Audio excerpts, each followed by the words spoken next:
கிறிஸ்துவின் இனிதான நாமத்தில் இந்த காலை வேளையில் உங்கள் எல்லாரையும் நான் வாழ்த்துகிறேன். கர்த்தர் நல்லவர், கிருபை உள்ளவர்.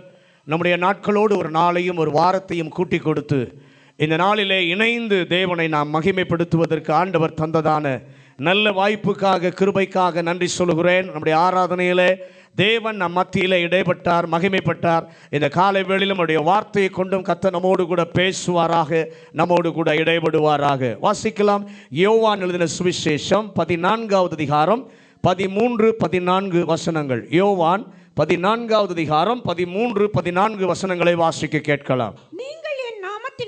நீங்கள் என் நாமத்தினாலே எதை கேட்பீர்களோ குமாரனில் பிதா மகிமைப்படும்படியாக அதை செய்வேன்.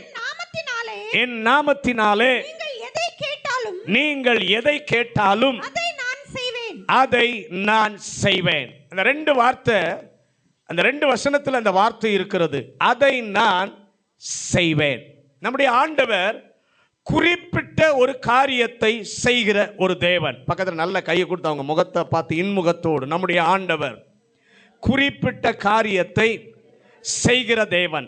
ஆண்டவர் சொல்கிறாரு அந்த வசனத்தில், என்னிடத்தில் எதை கேட்கிறீர்களோ அதையே கொடுப்பேன் என்று கொடுக்கிற கர்த்தர் சொல்லுகிறார். ஆமென். அவர் படைத்தவர். படைத்தவருக்கு ஒவ்வொரு காரியத்திலும் அக்கறை உண்டு. பக்கத்தில் பார்த்து சொல்லுங்க, நம்மை படைத்தவருக்கு ஒவ்வொரு காரியத்திலும் அவருக்கு அக்கறை உண்டு. வேதம் சொல்லுகிறது, அதினதின் காலத்தில் அவர் நேர்த்தியாய் செய்கிற தேவன். அப்போ நமக்கு நம்முடைய வாழ்க்கையில அதினதின் காலத்தில் படைத்தவர் அதை குறிப்பாக செய்பவர்.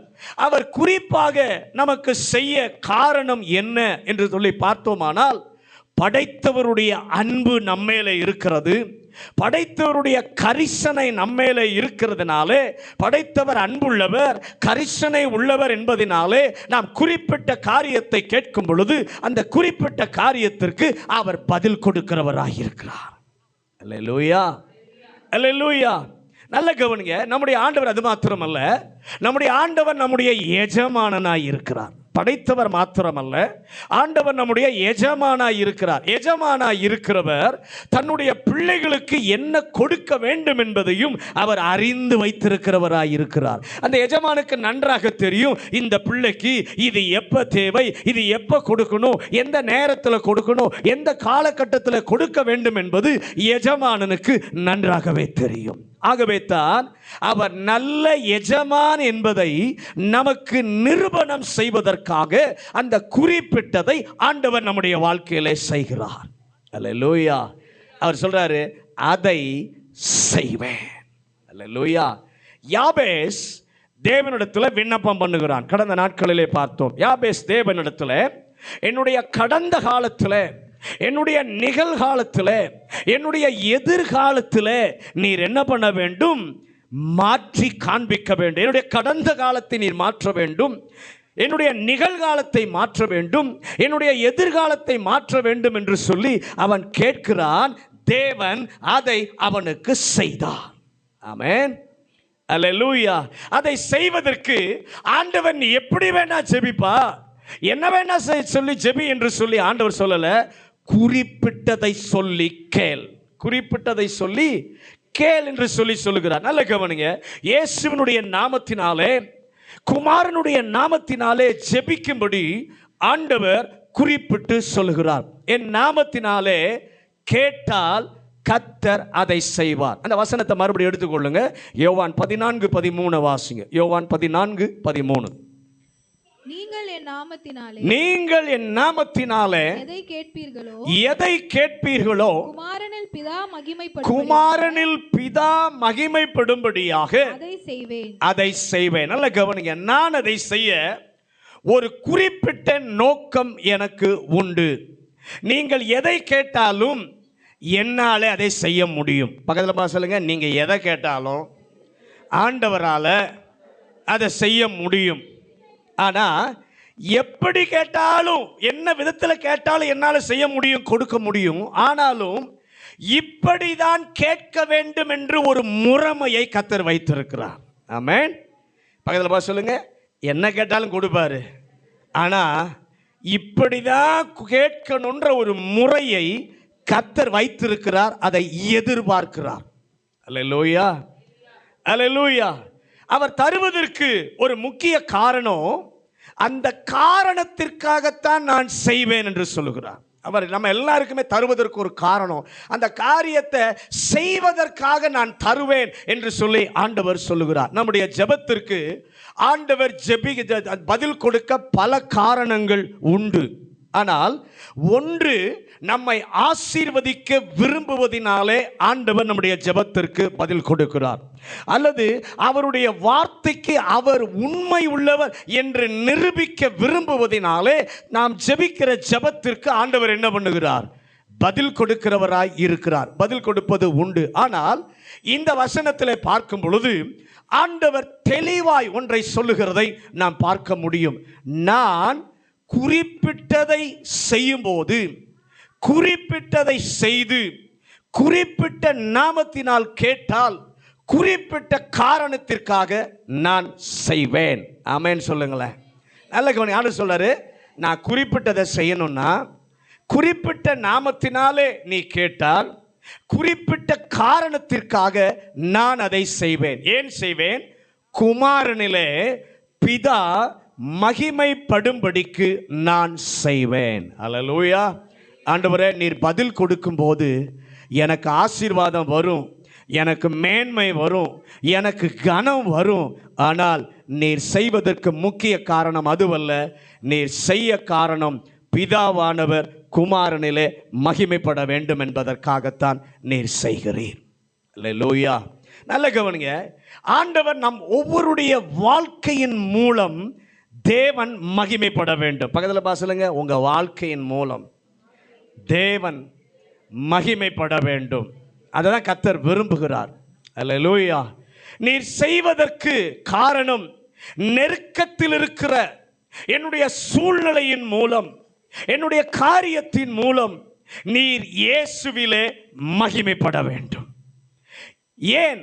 நான் இயேசுவின் நாமத்தினாலே கேட்டதினால் நீர் அதை செய்கிறீர். அப்போதுதான் எனக்கு தெரிய வருகிறது, இந்த காரியம் வேறு யாராலும் எனக்கு நடக்கல, வேறு யாராலும் இதுக்கு வரல, இயேசுதாமே எனக்கு செய்திருக்கிறார். அவருடைய நாமத்தினாலே நான் கேட்டதினாலே அவர்தாமே எனக்கு செய்திருக்கிறார். இடையில் வந்து எனக்காக பரிந்து பேசி எனக்கு பிதாவின் மூலமாக மகிமையை வர கர்த்தர் தருகிறார். எபேசியரின் புத்தகம் 3 அதிகாரம் 20-21 வசனங்கள். எபேசியர் 3 அதிகாரம் 20-21 வசனங்கள். நாம் வேண்டிக் கொள்வதற்கும் நினைக்கிறதற்கும் மிகவும் அதிகமாய் நமக்குள்ளே கிரியை செய்கிற வல்லமையின் படியே நமக்கு செய்ய வல்லவராகிய அவருக்கு சபையிலே கிறிஸ்து இயேசுவின் மூலமாய் தலைமுறை தலைமுறைக்கும் சதா காலங்களிலும் மகிமை உண்டாவதாக. அல்லேலூயா. எதற்காக செய்கிறார் என்று சொன்னால், சபையிலே இயேசு கிறிஸ்துவிற்கு மகிமை வர வேண்டும். பக்கத்தில் பார்த்து கையை கொடுத்து சொல்லுங்க, எதற்காக ஆண்டவர் செய்கிறார் என்றால், சபையிலே இயேசு கிறிஸ்துவுக்கு மகிமை உண்டாக நாம் வேண்டிக் கொள்வதை நினைப்பதற்கு மேலாக கர்த்தரால் செய்ய முடியும். ஆமென். ஆனால் செய்ய முக்கிய காரணம், பிதா குமாரனிலே மகிமைப்படும்படியாக நீர் செய்கிறீர். கூனியாகிய ஒரு ஸ்திரீயை ஆண்டவரிடத்தில் முன்பாக அழைத்து சுகப்படுத்த கர்த்தர் விரும்புகிறார். ஜெப ஆலய தலைவன் அவரை தடுக்கிறான். அங்கிருக்கிற ஜனங்களை எல்லாம் தடுக்கிறான். நீங்கள் ஏன் தடை செய்கிறீர்கள் என்ற பொழுது ஆண்டவர் அந்த தடையெல்லாம் மீறி அந்த கூனிக்கு கர்த்தர் ஒரு அற்புதம் செய்கிறார். அல்லேலூயா. ஏன் செய்தார்? அங்கே பிதாவாகிய தேவனுக்கு மகிமை உண்டாகும்படியாக கர்த்தர் செய்கிறார். ஆமென். பிதாவின் மூலமாக தேவனுடைய நாமத்தை மகிமைப்படுத்த செய்கிறார். லூக்கா 13 அதிகாரம் 17வது வசனத்தை வாசிங்க. லூக்கா 13:17. அவர் அப்படி சொன்னபோது அவரை விரோதித்த அனைவரும் வெட்கப்பட்டார்கள். ஜனங்கள் எல்லாரும் அவரால் செய்யப்பட்ட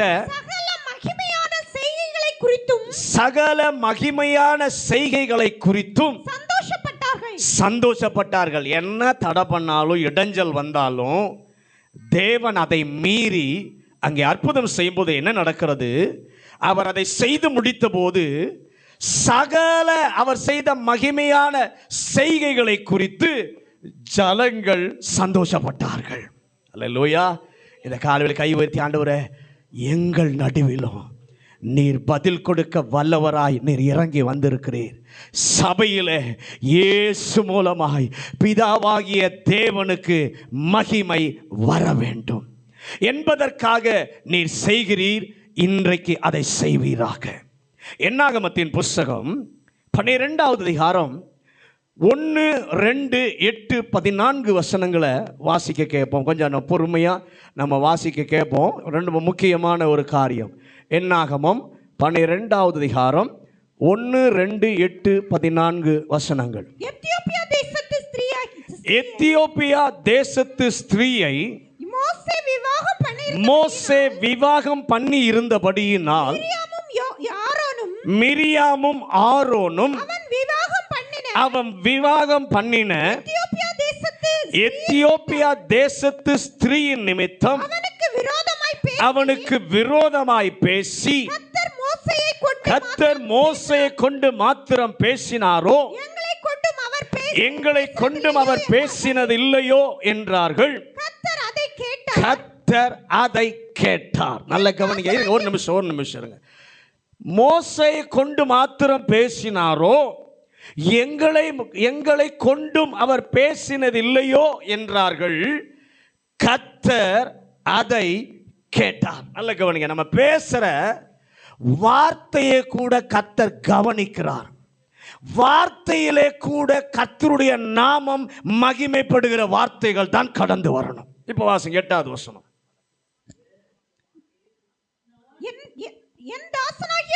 என் தாசனாகிய மோசேயோ அப்படிப்பட்டவன் அல்ல, அவன் வீட்டில் எங்கும் உண்மையுள்ளவன். நான் அவனுடன் மறைபொருளாக அல்ல, முகமுகமாகவும் பிரத்யட்சமாகவும் பேசுகிறேன். அவன் கர்த்தரின் சாயலை காண்கிறான். இப்படி இருக்க நீங்கள் என் தாசனாகிய மோசேக்கு விரோதமாய் பேச உங்களுக்கு பயமில்லாமற் போனது என்ன என்றார். கர்த்தர் மோசேயை நோக்கி, அவள் தகப்பன் அவள் முகத்திலே காரி துப்பினது உண்டானால் அவள் 7 நாள் வெட்கப்பட வேண்டாமோ? அதுபோலவே அவள் 7 நாள் பாளையத்துக்கு புறம்பே விளக்கப்பட்டிருந்து பின்பு சேர்த்து கொள்ளப்பட கடவள் என்றார். நல்ல கவனிங்க. மோசேயின் சகோதரியாகிய மிரியாம் மோசேயினுடைய மனைவிக்கு விரோதமாய் அவள் பேசிவிட்டாள். கர்த்தருக்கு ஆத்திரம் வந்துருச்சு. கர்த்தருக்கு கோபம் வந்துருச்சு. கோபம் வந்தோன்னு சொல்றாரு, வாங்க ஆசரிப்பு கூடாரத்துக்கு என்ன பண்ணுங்க, வாங்க. எல்லாரையும் கூடி வர சொல்றார். கூடி வந்தது அங்க கர்த்தர் நியாயம் தீர்க்கிறார். அவள் முகத்தில் குஷ்டரோகம் தோன்றுகிறது. மோசே கர்த்தரிடத்தில் போய் ஜெபம் பண்றான் தன்னுடைய சகோதரிக்காக. ஆண்டவரே, என்னை வளர்த்த சகோதரி ஆயிற்றே, அவளுக்காக நான் என்ன பண்ணுகிறேன், ஜெபம் பண்ணுகிறேன். ஆண்டவரே, தயவு செஞ்சு அவளை சுகப்படுத்த ஆண்டவரே என்று சொல்லி கேட்கிறான். மோசே ஜெபித்ததான எத்தனையோ ஜெபங்களுக்கு ஆண்டவர் பதில் கொடுத்திருக்கிறார். இந்த ஜெபத்துக்கு ஆண்டவர் பதில் கொடுக்கல. இந்த ஜெபத்துக்கு, மோசே ஜெபித்த இந்த ஜெபத்துக்கு ஆண்டவர் பதில் கொடுக்கல. அதை அவன் கேட்கும் பொழுது கர்த்தர் சொல்றார், மகள் தன்னுடைய தகப்பன் முகத்தில் காரி உமிழ்ந்தால் அது தகப்பனுக்கு அவமானம் இல்லையா அப்படின்னு கேட்கிறார். இவள் செய்த காரியம் எனக்கு அவமானமா இருந்தபடியினாலே எனக்கு இவ பேசின காரியம் மகிமையை கொண்டு வரவில்லை. இந்த காலவேளை கர்த்தர் நமக்கு சொல்லுகிற காரியம் என்ன தெரியுமா? பேசுகிற வார்த்தையில கூட ஆண்டவருக்கு மகிமை வருதா, அல்லது பேசுகிற வார்த்தையில் ஆண்டவருக்கு அவகீர்த்தி வருகிறதா என்பதை நீங்களும் நானும் யோசித்து பார்க்கணும். அதனால தான் அந்த ஜெபத்துக்கு ஆண்டவர் பதில் கொடுக்கல. அப்போ ஆண்டவர் ஆகவே ஒருவேளை மோசே நீ ஜெபித்து நான் சுகம் கொடுத்தாலும் மகிமை இருக்காது. 7 நாள் இவ பாளையத்துக்கு வெளியே தான் இருக்கணும்.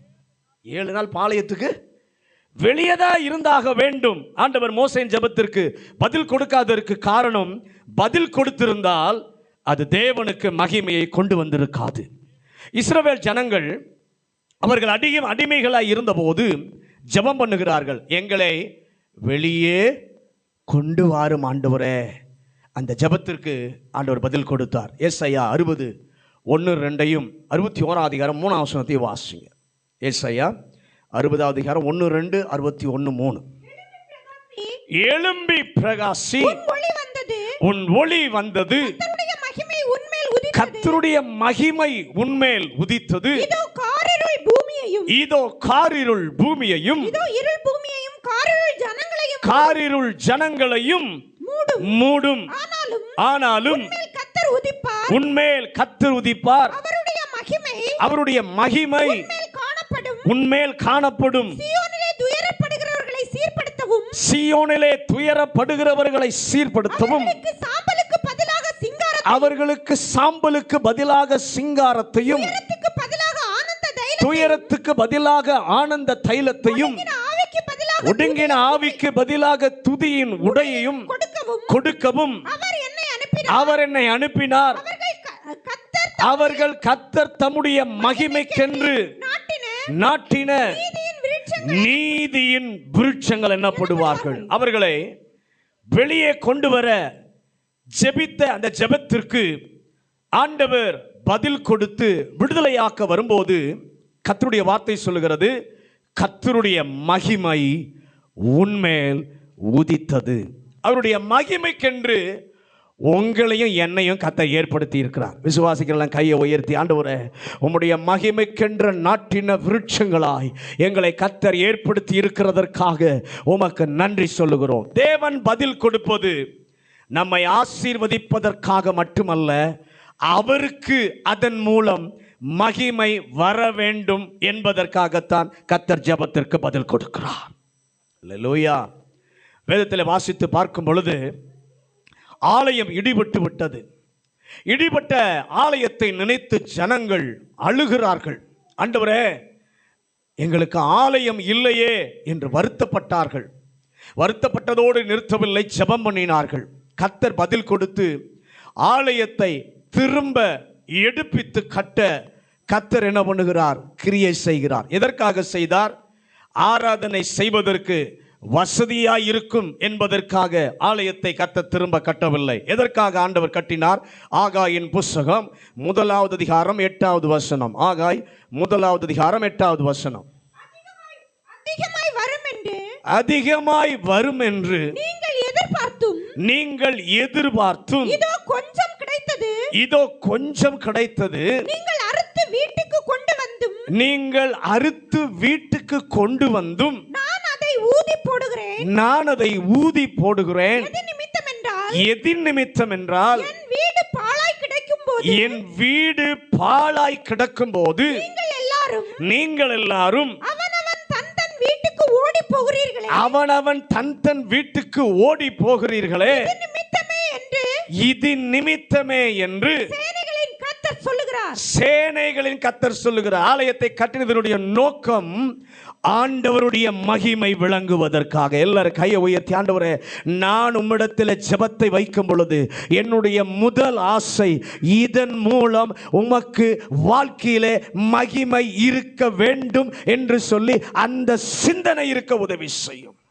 பக்கத்தில் கை கொடுத்து சொல்லுங்க, நான் எந்த காரியத்தை ஜெபம் பண்ணும் போதும் இதனால இந்த காரியத்தினால ஆண்டவருடைய நாமத்திற்கு மகிமை வருமா, அதை சிந்தித்து தான் நாம் ஜெபிக்க வேண்டும். அல்லேலூயா. யோவான் எழுதின சுவிசேஷத்தில் 3 இடங்கள், இந்த 3 இடங்களிலும் ஆண்டவர் ஜெபத்தை கேட்டோ அல்லது ஜெபத்தை கேட்காமலோ அற்புதத்தை ஆண்டவர் செய்திருக்கிறார். நல்ல கவனிங்க, பதில் கொடுத்திருக்கிறார். அந்த சூழ்நிலைக்கு குறிப்பிட்டதை ஆண்டவர் செய்யும் போது அவருடைய முக்கிய காரணம் எதுவாய் இருந்தது? இந்த நபருக்கு பிரச்சனையை தீர்க்க வேண்டும் என்பதல்ல, உம்முடைய மகிமையை வெளிப்படுத்த வேண்டும் என்பதற்காகத்தான் கர்த்தர் அதை செய்தார். அது எப்படிப்பட்ட சூழ்நிலை? இந்த சூழ்நிலையில தேவனுக்கு மகிமை வருவதற்கு இயேசு என்ன செய்தார் என்பதைத்தான் சுருக்கமாக இந்த காலை வேளையிலே, இந்த நாளிலே நமக்கு ஆண்டவர் நினைப்பூட்ட விரும்புகிறார். நினைப்பூட்டி நாமும் அதை செயல்படுத்த ஆண்டவர் கிருபை தருவாராக. முதலாவது, யோவான் எழுதின சுவிசேஷம் 2வது அதிகாரம் 11வது வசனம். யோவான் 2வது அதிகாரம் 11வது வசனம். இவ்விதமாய் இயேசு இந்த முதலாம் அற்புதத்தை கலிலேயாவில் உள்ள கானா ஊரிலே செய்து தம்முடைய மகிமையை வெளிப்படுத்தினார். அவருடைய சீஷர்கள் அவரிடத்தில் விசுவாசம் வைத்தார்கள். இதெல்லாம் நமக்கு எல்லாருக்கும் தெரிந்ததான பிரத்யட்சமான ஒரு பகுதி தான். ஆனால் இந்த காலவேளையில் முதலாவது, நம்முடைய கணக்குகள், இந்த சூழ்நிலை எப்படிப்பட்ட சூழ்நிலைனா, கணக்குகள் சரிவராமல் போன காலகட்டம். அதற்கு ஆண்டவர் எப்படி அதிலே கிரியை செய்கிறார் என்றால், அமைதியாக கர்த்தர் கிரியை செய்கிறார். முதலாவது சூழ்நிலை என்னது? ஆண்டவர் இந்த யோவான் சுவிசேஷத்தில் முதலாவது சூழ்நிலை, கணக்குகள் சரிவராமல் போனதான காலகட்டம். அந்த காலகட்டத்தில் ஆண்டவர் எப்படி செயல்படுகிறார் என்று சொன்னால், அமைதியாய் கர்த்தர் செயல்படுகிறார். ஆமென். பக்கத்தில் கை கொடு சொல்லுங்க, உங்க கணக்குகள் எல்லாம் சரிவராமல் இருக்கிற காலகட்டத்தில் ஆண்டவர் அமைதியாய் செய்கிறார். ஆண்டவர் அங்கே பகுதியில் பார்க்குறோம், ஆண்டவர் அற்புதம் செய்கிறார். அவருடைய தாய் ஆண்டவரிடத்தில் கேட்குறாங்க, திராட்சை ரசம் குறைவுபட்டு விட்டது. சொல்ல போனால் பாதி ஜெபந்தான். என்ன ஜெபம்? பாதி ஜெபந்தான். இன்னும் சொல்ல போனால் அற்புதம் செய்யுங்கன்னு சொல்லி கூட சொல்லலை, ஜெபம் பண்ணவும் இல்லை. அற்புதம் செய்யுங்க, திராட்சை ரசம் குறைவுபட்டு விட்டது, அற்புதம் செய்யுங்கன்னு கூட என்ன பண்ணல, கேட்கல. திராட்சை ரசம் குறைவுபட்டு விட்டது. அவர் உடனே இயேசுவால அற்புதம் செய்திருக்க முடியும். ஆனால் அந்த பகுதியில் ஆண்டவர் அற்புதம் செய்வதற்கு காரணம் மரியாள் கேட்டதினால் அல்ல, அந்த குடும்பத்திற்கே ஏற்பட்டதான குறைவை அல்லது தலைகுனிவை நீக்க வேண்டும் என்பதற்காக ஆண்டவர் செய்யவில்லை. பக்கத்தில் பார்த்து சொல்லுங்க, மரியாள் கேட்டதினாலும் அல்ல, அந்த குடும்பத்திற்கே ஏற்பட்ட குறையை, தலைகுனிவை நீக்க வேண்டும் என்பதற்காக செய்யல. வேதம் சொல்லுகிறது, அவருடைய மகிமையை வெளிப்படுத்த. அல்லேலூயா. தேவன் தம்முடைய மகிமையை வெளிப்படுத்த வேண்டும் என்று பதில் கொடுக்கிறதான சில சூழ்நிலைகள் நம்முடைய வாழ்க்கையிலும் உண்டு. பக்கத்தில் பார்த்து சொல்லுங்க, தேவனுடைய நாமம் மகிமையை வெளிப்படுத்த நம்முடைய வாழ்க்கையிலே பதில் கொடுக்கிறதான சில சூழ்நிலைகள் உண்டு. இந்த சூழ்நிலை எப்படிப்பட்டது? நம்முடைய கணக்குகள், நம்முடைய திட்டமிடுதல் எல்லாம் தவறாய் போகிற ஒரு சூழ்நிலை. நீங்கள் நிறைய நேரத்தில் பாருங்க, உங்கள் வாழ்க்கையில் நிறைய திட்டம் பண்ணுவீங்க, நிறைய கணக்கெல்லாம் போட்டு இதெல்லாம் இப்படி இப்படி செய்யணும் அப்படின்னு சொல்லி திட்டம் போடுவீங்க. ஆனால் அந்த திட்டம் ஒன்று கூட நடக்காது. அந்த கணக்குகள் ஒன்று கூட சரிவர என்ன பண்ணாது, இருக்காது, தவறாய் போகும், பலிக்காமல் போகும். எல்லாம் ஒழுங்காக பிளான் பண்ணி வச்சுருப்போம். நிறைய திருமண காரியங்களிலும் பாருங்கள், எல்லாம் சிலர்லாம் உட்காந்து நல்லா திட்டம் பண்ணி பிளான் பண்ணி எல்லாம் வச்சாலும் கடைசியில் பார்த்தா என்னதான் இருக்கும், குறை, கணக்குகள் எல்லாம் தவறாய் போய்விடும். அதே போல் இங்கே அவங்க போட்ட பிளான் எல்லாம் குறைவாய் போச்சு. எதிர்பாராத முடக்கம் ஏற்பட்டு விட்டது, எதிர்பாராத ஒரு குறைவு ஏற்பட்டு விட்டது. ஏனென்றால் அன்றைய நாட்களில் கல்யாணத்தில் திராட்சை ரசம் இல்லைன்னா மிகவும் ஏளனமாக பேசுவாங்க. ரொம்ப முக்கியமான ஒரு காரியம். அவ்வளோ பெரிய தலைகுனிவான ஒரு சூழ்நிலை, ஒரு முடக்கம் ஏற்பட்டது. அந்த சூழ்நிலை என்ன? உங்களுக்கு இருக்கிற பிரச்சனை எல்லாருக்கும் தெரியுது, ஆனால் பிரச்சனையை தீர்ப்பதற்கு சொல்வதற்கு ஒரு ஆளும் இல்லை. அன்னைக்கு அதே தான், அங்கே பிரச்சனை எல்லாருக்கும் தெரிஞ்சிருச்சு. திராட்சை ரசம் குறைபட்டு விட்டது. ஆனா பிரச்சனையை தீர்ப்பதற்கு, பிரச்சனையை சால்வ் பண்றதுக்கு சொல்ல ஒருவரும் இல்லை. ஹல்லேலூயா, ஹல்லேலூயா. அப்படி இருக்கிற சூழ்நிலையை தான் தம்முடைய மகிமையை வெளிப்படுத்த இயேசு குறுக்கிடுகிறார். உங்க வாழ்க்கையில் நீங்க போட்ட கணக்குகள், திட்டங்கள் எல்லாம் சரிவராமல் எல்லாம் முடங்கி போய் இருக்கும்போது தான் இயேசு தம்முடைய மகிமையை வெளிப்பட உங்க வாழ்க்கையிலே குறுக்கிடுவார். ஹல்லேலூயா. அப்படிப்பட்ட சூழ்நிலை இந்த நாள் வாழ்க்கையில், உங்கள் வாழ்க்கையில் யார் இந்த சூழ்நிலையில் வந்திருக்கிறீங்களோ, இயேசு அற்புதம் செய்வதற்கு இந்த காலை வேளையில் எதிர்பார்த்து அவருடைய நாமத்தினாலே நீங்கள் கேட்க நான் அன்போடு கூட கேட்கிறேன். இயேசு எப்படி அற்புதம் செய்கிறார்? அந்த சூழ்நிலையில் தம்முடைய வெளிப்படுத்த சில காரியங்களை ஆண்டவர் செய்கிறார். அதை நான் சொல்ல விரும்புகிறேன். யோவான் 2:11 மறுபடியும் வாசிங்க. யோவான் 2:11. இவ்விதமாக இயேசு இந்த முதலாம் அற்புதத்தை கலிலேயாவில் உள்ள கானா ஊரிலே செய்து தம்முடைய மகிமையை வெளிப்படுத்தினார். அவருடைய சீஷர்கள் அவரிடத்தில் விசுவாசம் வைத்தார்கள். இயேசு இந்த முதலாவது அற்புதத்தை எதிர்பாராத முடக்கம், எதிர்பாராத குறைவு வரும், என்ன செய்வது என்று ஒருவருக்கும் தெரியாத ஒரு சூழ்நிலையில குறிப்பிட்ட பதிலை, குறிப்பிட்ட காரியத்திற்காக என் ஆண்டவர் செய்கிறார். ஆமென். இப்போ பக்கத்தில் கை கொடுத்து சொல்லுங்க, உங்க வாழ்க்கையில் ஒன்றும் செய்ய முடியாம, யார் என்ன செய்யறதுன்னு சொல்லி ஆலோசனை கூட அந்த சூழ்நிலையில் யாரும் கொடுக்க இல்லாமல் இருக்கும்போது, குறிப்பிட்ட காரியத்திற்காக, குறிப்பிட்ட சூழ்நிலையில் குறிப்பிட்ட பதிலை என் ஆண்டவர் கொடுக்கிறார். அவர் என்ன செய்வார்? முதலாம் அற்புதம் என்று சொல்லி அந்த பகுதியிலே சொல்லி இருக்கு. முதலாம் அற்புதம் என்று சொல்லி இருக்கு. அதனுடைய கருத்தை நான் கொண்டு சொல்ல விரும்புகிறேன். 400 வருடமாக அற்புதங்கள் இல்லை. முதலாவது ஒரு அற்புதம் நடக்கிறது. எலிசபெத் சகரியாவுக்கு குழந்தை பிறக்கிறது. அற்புதமாக பிறந்த யோவான் ஒரு அற்புதத்தையும் செய்யவில்லை. இரண்டாவது ஒரு அற்புதம் நடக்கிறது. கன்னிகையாய் இருக்கிற மரியாள் வயிற்றிலே இயேசு என்ற பாலகன் பிறக்கிறார். ஆமென். அவர் இப்போது ஊழியத்திற்கு வருகிறார். இந்த கானா ஊருக்கு வந்தபோது தம்முடைய மகிமையை வெளிப்படுத்த வேண்டிய ஒரு சூழ்நிலை. வேதம் சொல்லுகிறது முதலாம் அற்புதம். இயேசுவினுடைய முதலாம் அற்புதம் என்று சொன்னால் 400 ஆண்டுகளுக்கு மேலாக அற்புதம் இல்லாமல் இருந்த வறட்சியான காலங்களுக்கு முடிவு உண்டாக்கி, இனிமேல் அற்புதத்தின் காலம் ஆரம்பிக்கிறது என்று வைப்பதற்காக அதை முதலாம் அற்புதம் என்று சொல்லி சொன்னார். ஆமென். ஆண்டவரே, என்னுடைய திட்டம், என்னுடைய பிளான் ஒன்றும் நடக்காமல் பலிக்காமல் எல்லாம் கைகூடி வராமல் போய் எனக்கு என்ன செய்ய, ஏது செய்ய, எப்படி செய்ய என்று தெரியவில்லை என்று நினைத்தால், கர்த்தர் சொல்லுகிற முதல் காரியம், மகனே மகளே, அற்புதங்கள் இல்லாத வறட்சியான காலத்திற்கு நான் ஒரு முற்றுப்புள்ளி வைக்க விரும்புகிறேன். ஆமென். பக்கத்தில் பார்த்து சொல்லுங்க, கர்த்தர் உங்க வாழ்க்கையில் இதுவரைக்கும் நீங்க பிளான் பண்ணி பல காரியங்களை முயற்சித்து நடக்காம இருந்தா, கர்த்தர் சொல்றாரு, அற்புதம் நடக்காம இருந்த வறட்சியான காலத்திற்கு நான் ஒரு முற்றுப்புள்ளி வைக்கிறேன்.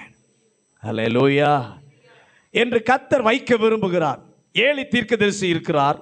இஸ்ரவேலிலே அற்புதம் இல்லை, தேவனுடைய வெளிப்படுத்தல் இல்லை, தேவனுடைய வார்த்தை இல்லை. ஆண்டவர் சாமுவேலை அற்புதமாக கர்த்தர் பிறக்க வைக்கிறார். அந்த சாமுவேல் வாழ்க்கையில் நடந்த முதல் அற்புதம் 1 சாமுவேல் 7ஆம் அதிகாரம் 10வது வசனம். 1 சாமுவேல் 7ஆம் அதிகாரம் 10வது வசனம். சாமுவேல் சர்வாங்க தகன பலியை செலுத்துகையில் பெலிஸ்தர் இஸ்ரவேலின் மேல் யுத்தம் பண்ண நெருங்கினார்கள். கர்த்தர் மகா பெரிய இடி முழக்கங்களை பெலிஸ்தர் மேல் முழங்க பண்ணி அவர்களை கலங்கடித்ததினால் கலங்கடித்ததினால் அவர்கள் இஸ்ரவேலுக்கு முன்பாக பட்டு விழுந்தார்கள். அவன் ஜெபிக்கிறான், இடி முழக்கங்கள் உண்டானது. அற்புதமாக பதில் கொடுக்கிறார். அன்றிலிருந்து கர்த்தர் ஒன்றை அவர்களுக்கு நிரூபித்தார், இஸ்ரவேலிலே இனி பெலிஸ்தர் அதாவது பெலிஸ்தர் இஸ்ரவேலாலே வீழ்த்தப்படுகிற சூழ்நிலை இனி இருக்காது. ஆமென். பக்கத்தில் பார்த்து சொல்லுங்க, இதுவரைக்கும் பெலிஸ்தனாகிய சத்துரு உங்களை வீழ்த்தி இருந்தா உங்க ஜெபத்தை கேட்ட ஆண்டவர் செய்ய போகிற முதல் காரியம், இனி பெலிஸ்தன் உங்களை வீழ்த்துவது இல்லை. ஹல்லேலூயா. இனி ஒவ்வொன்றையும் ஆண்டவர் அற்புதமாக வர இருக்க கர்த்தர் நேரத்தை துவக்கி இருக்கிறார் என்று தேவநாமம் மகிமைப்பட செய்தார். வேதத்திலே பார்க்கும் பொழுது 14 நாட்களாக கடலிலே பிரயாணம், 14 நாட்களாக எந்த அற்புதமும் நடக்கவில்லை. கப்பல் சேதமடைந்து கொண்டுதான் போகிறதே ஒழிய தப்பி பிழைப்போம் என்கிற நம்பிக்கையே இல்லாத ஒரு சூழ்நிலை, பாதுகாப்பு இல்லாத ஒரு சூழ்நிலை, அனைத்தும் உடைந்து போனது போன ஒரு நிலை. அந்த நேரத்தில் நெருக்கமான சூழ்நிலை தான். அந்த நேரத்தில் முட்டுகிறான், வந்து தரை தட்டுகிறது. அந்த தீவுக்குள்ள போய் அனல் மூட்டுறாங்க குளிர் காய்வதற்காக. அப்படி அனல் மூட்டும் போது பாம்பு கடிச்சிருச்சு. அந்த தீவில் இதற்கு முன் அற்புதம் நடந்ததோ நடக்கலையோ எனக்கு தெரியல. ஆனால் ஆண்டவர் அவருடைய நாமத்தை அந்த தீவில் மகிமைப்படுத்தும்படியாக முதலாவது செய்தது, பவுல் ஜெபிக்காமலேயே விஷம் அவனை தீண்டாமல் ஆரோக்கியமாக இருக்க கர்த்தர் ஒரு அற்புதத்தை செய்தார். அல்லேலூயா. அது என்ன காரியத்தை நடப்பின சூழ்நிலை எப்படிப்பட்ட தாக்கத்தை ஏற்படுத்தினது என்று சொல்லி நீங்கள் கீழே வாசித்து பார்ப்பீர்கள். என்ன சொன்னால், இந்த அற்புதம் நடந்த உடனே அரண்மனையில் இருந்த ஒருவனுக்கு அற்புதம் நடக்க வழி திறந்தது. அவன் சுகம் பெறுகிறான். உடனே அந்த தீவில் இருந்த எல்லா வியாதியஸ்தரும் சுகமடைவதற்கு அற்புதம் நடந்தது. கர்த்தர் தம்முடைய நாமத்தை மகிமைப்படுத்த செய்ய துவங்கும் போது அற்புதம் நடக்காமல் இருந்த வறட்சியான சூழ்நிலை மாறும். ஆண்டவர் இந்த கானா ஊரில் தம்முடைய மகிமையை வெளிப்படுத்த அற்புதம் எப்படி செய்தார்? இந்த இடத்துல இயேசுவினால் அற்புதம் செய்ய முடியும் என்று சொல்லி தெரிந்திருந்த ஒரே ஒரு ஆள் யாருன்னா மரியாள் தான். இயேசுவால அற்புதம் செய்ய முடியும் என்று சொல்லி அறிந்திருந்த ஒரே நபர் மரியாள் தான். ஏனென்றால் தேவதூதன் அவளுக்கு சொல்லி இருந்தார். என்ன சொல்லி இருந்தார்? அவர் உன்னதமானவருடைய குமாரன். அல்லேலூயா. அவளுக்கு மட்டும்தான் தெரியும், வேற யாருக்கும் தெரியாது. அவரும் இதற்கு முன்பு அற்புதம் செய்ததை மரியாளும் பார்த்தது கிடையாது. ஆனால் தெரியும் உன்னதமானவருடைய குமாரன் என்பது. ஆனால் அவர் அற்புதம் செய்ததை மரியாளும் பார்த்தது இல்லை. ஆனால் அந்த இடத்துல ஆண்டவர் எப்படி அற்புதம் செய்கிறார்? தண்ணீரை ஊற்றும் போது மாற்றி இருக்காது. நீங்கள் கொண்டு விசாரிப்பு காரணத்தில் கொடுங்கள் என்று சொல்லும் போது மாறி இருக்கலாம். இங்கிருந்து கொண்டு போய் அங்கே ருசி பார்க்கும் போது மாறி இருந்தது. ஆகவே இடையிலே அது மாறி இருக்க வேண்டும். ஆமென் சொல்லுங்களேன்.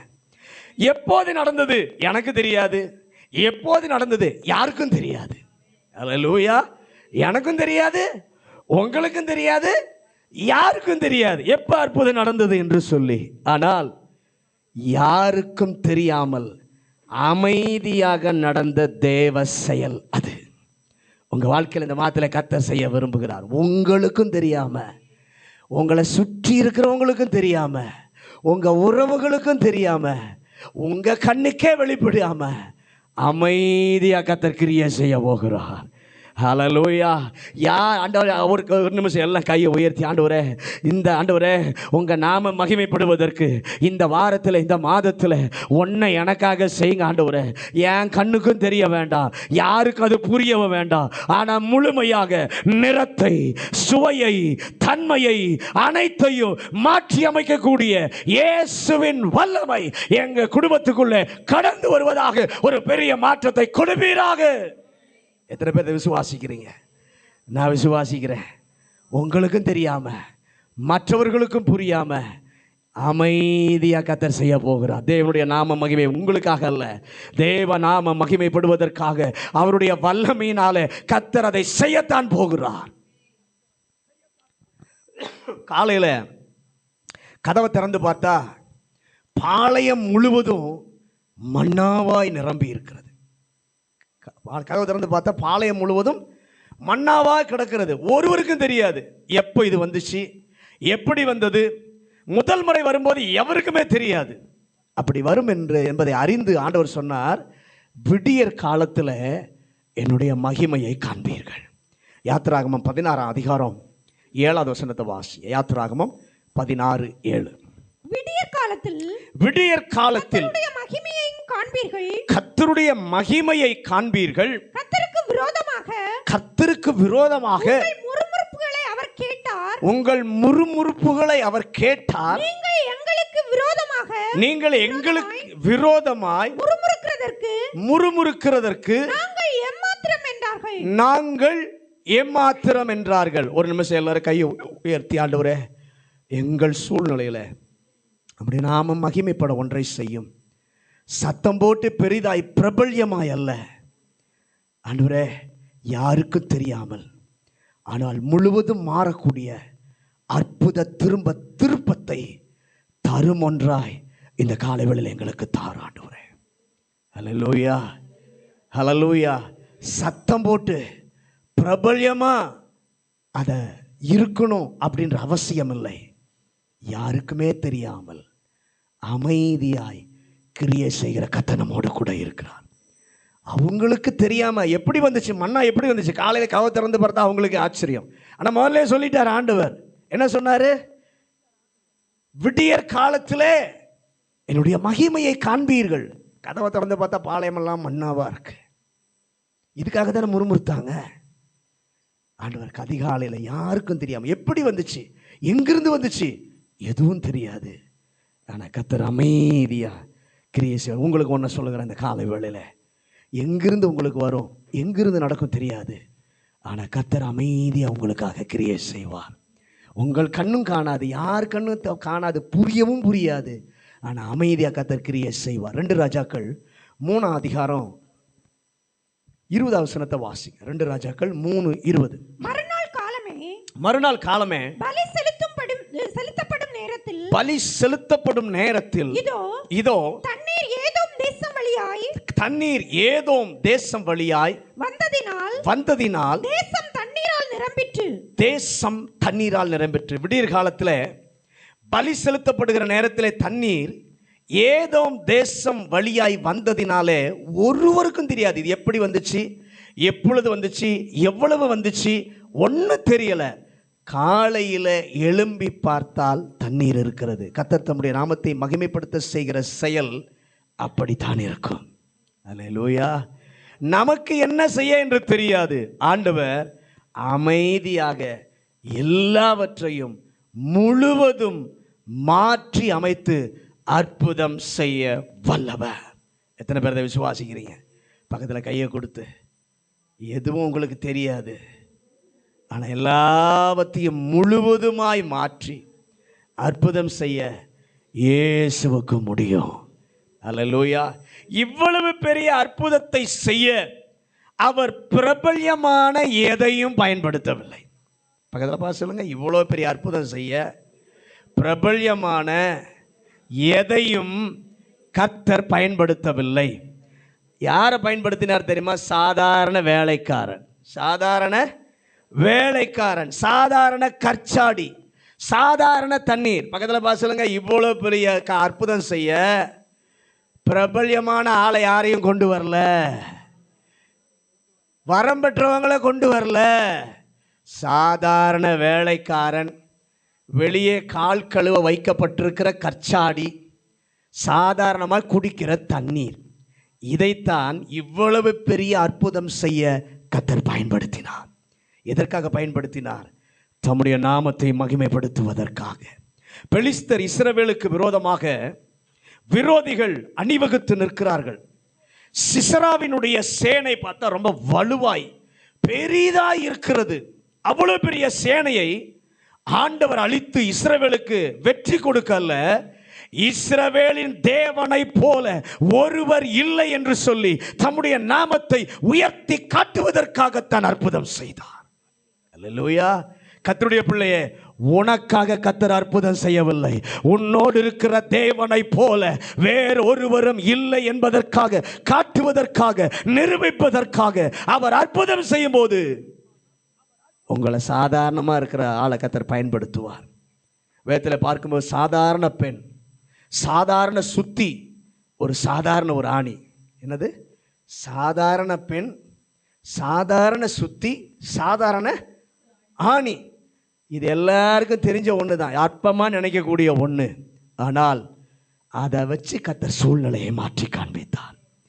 உங்களுக்கு செய்ய முடியாதா? அன்றைக்கு செஞ்சவர் இன்னைக்கு செய்யாமல் இருப்பாரா?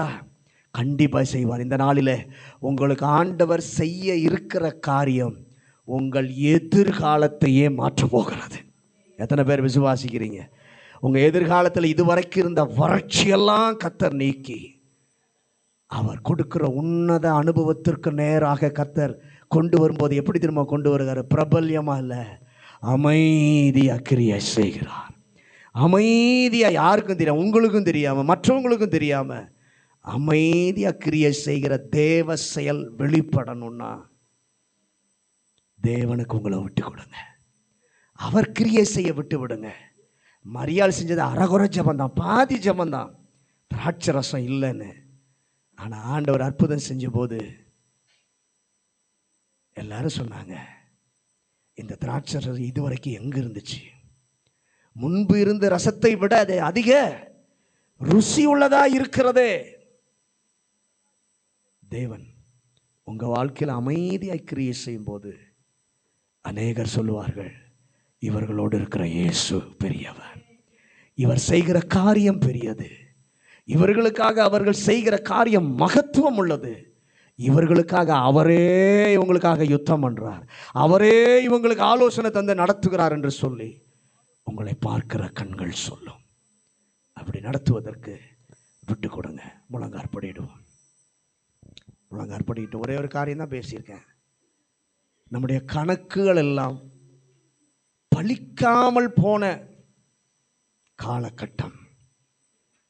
அந்த காலகட்டத்தில் நாம தான் பதஷ்டப்படுறோம்.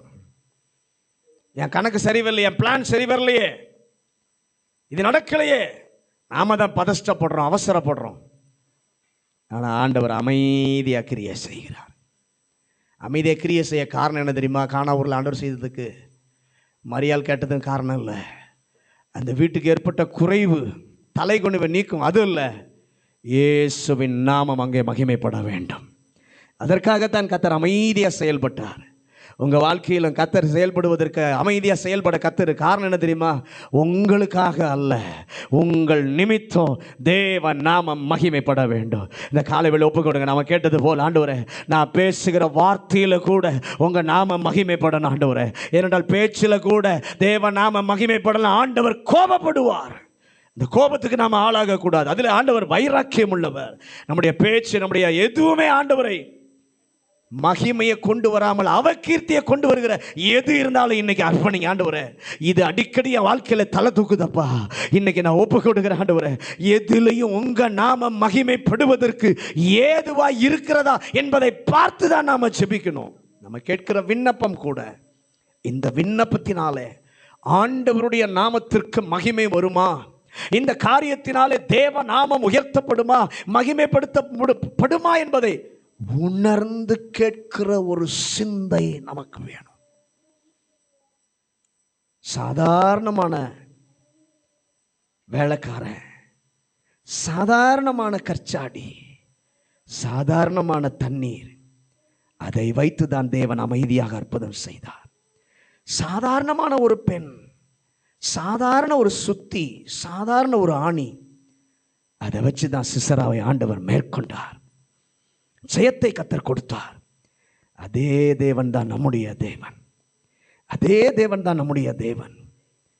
அவங்களை அற்பமாக இருக்கிற அவங்களை கொண்டு தேவன் அமைதியாய் செய்ய முடியுமானால் நம்மை கொண்டு செய்ய முடியும். அவர் பிரபல்யமா செய்யாம அமைதியா செய்வது தேவ செயல், தேவ திட்டம். அது நம்முடைய வாழ்க்கையில நிறைவேற விட்டு கொடுப்போம். பரிசுத்தமுள்ள நல்ல ஆண்டவரே, இந்த நல்ல காலை வேளைக்காக ஸ்தோத்திரம். எங்கள் நடுவில் கர்த்தர் பேசி நம்முடைய வார்த்தைக்காக ஸ்தோத்திரம். அதை நான் செய்வேன். நீர் செய்யும் பொழுது செய்ய முக்கியமான காரணம், அதனாலே உங்க நாமம் மகிமைப்படணும். அதுக்காக தான் நீர் செய்கிறீர். உங்க நாமத்தில் நாங்கள் பேசும்போது கூட எங்கள் வாயிலிருந்து உங்க நாமத்துக்கு அவமானத்தை, அவகீர்த்தியை கொண்டு வருகிற எந்த ஒரு காரியம் எங்களிடத்துல வேண்டாம் ஆண்டவரே. அது உங்களுடைய கோபத்தை வருவிக்கும். அதனால தான் இன்றைக்கு மோசேக்கருடைய ஜெபத்துக்கு ஆண்டவர் பதில் கொடுக்கல.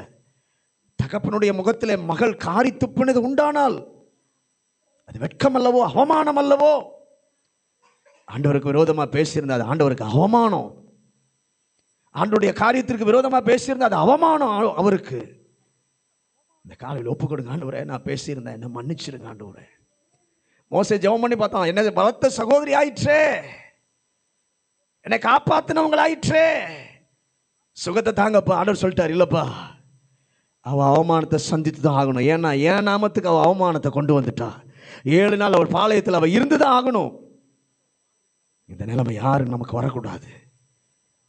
ஆண்டவரே, என்னுடைய வாழ்க்கையில் நான் போட்ட கணக்குகள், நான் போட்ட பிளான் எல்லாம் ஒன்றும் நடக்கலை, பலிக்கலை. ஆண்டவர் சொல்றாரு, ஒண்ணுமே நடக்காம இருந்த வறட்சியான காலத்திற்கு பதிலாக நான் உன் காலத்தை, சூழ்நிலையை மாற்றப் போகிறேன். அது நான் செய்ய போவது பிரபல்யமா இல்லை, அமைதியாக நான் செய்ய போறேன். அதுதான் என்னுடைய செயல், அதாவது தேவ செயல், தேவ திட்டம். யாருக்கும் தெரியாம, உனக்கே தெரியாம, யாருக்கும் புரியாம அமைதியாக நான் செய்ய போறேன். அதை செய்கிறவருக்கு உங்களை விட்டு கொடுங்க. பரிசுத்தமுள்ள நல்ல ஆண்டவரே, இந்த நல்ல காலை வேளைக்காக நன்றி ஆண்டவரே. எங்களோடு இடைப்பட்டீரே இந்த வார்த்தை ஒவ்வொருவரையும் தொடட்டும் ஆண்டவரே. எங்களுடைய பிளான் எல்லாம் ஒன்று நடக்காம சீர்கெட்டு போகும்போது நீர் அமைதியாய் கிரியை செய்து உங்களுடைய பிள்ளையுடைய ஜெபத்தை கேட்கிறவராக இருக்கிறீர். எங்கள் பிள்ளையுடைய ஜெபத்தை கர்த்தர் கேட்டு அமைதியை நீர் செயல்பட்டு எங்கள் பிள்ளைகளுக்கும் யாருக்கும் தெரியாம, புரியாம அமைதியை நீர் செய்து ஜெயத்தை கொடுக்க போகிறதற்காக ஸ்தோத்திரம் ஆண்டவரே. சாதாரணமானவங்களை பயன்படுத்தினீர், இன்றைக்கு சாதாரணமாக இருக்கிற உங்களுடைய பிள்ளைகளை பயன்படுத்தி கர்த்தர் அமைதியாய் கிரியை செய்து ஒரு பெரிய ஜெயத்தை கொடுப்பாராக. இயேசுவின் அதிகாரமுள்ள நாமத்தில் ஜெபிக்கிறோம் நல்ல பிதாவே.